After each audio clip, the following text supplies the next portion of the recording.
طيب تعالى اقولك بقى ليه الستات السنجل دايما بتنجذب للراجل المتجوز او الراجل اللي كان عنده اكسبيرينس جواز.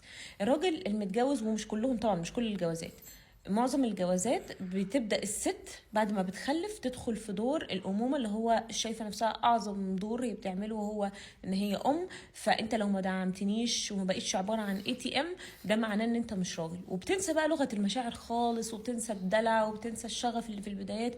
هي بتقدس دورها كأم ومش عايزة حاجة غير كده. فبيبدأ الراجل عايز يحس بمشاعر ودلع تاني، فبيبدأ يبقى هو بيدور على واحدة من غير بقى، مش انا مش عايز اي حاجه في الدنيا غير ان انا وانتي نتدلع. فالست في الاصل الفطره بتاعتها هي دي، الفطره بتاعتها ان هي هارت سنتر، ان هي بتحب الدلع وبتحب المشاعر. حتى لو كانت ام ما بتنساش الحته دي. بس احنا طبعا عشان في مجتمع بيتعامل بناء على الدور اللي هو فيه، او انا بصدر للمجتمع انا ناجحه قد ايه. فالست بترشق قوي في الدور اللي هي فيه وتبقى عايزه تنجح من خلاله، وبتنسى المشاعر. ففي الأصل احنا بننجذب على أساس الدلع والمشاعر والحاجات الحلوة اللي في الأول. عشان كده الست السنجل قبل ما تخش في الدور وتبقى obsessed بيه، بتبقى بتنجذب للراجل المتجوز اللي عايز يتدلع.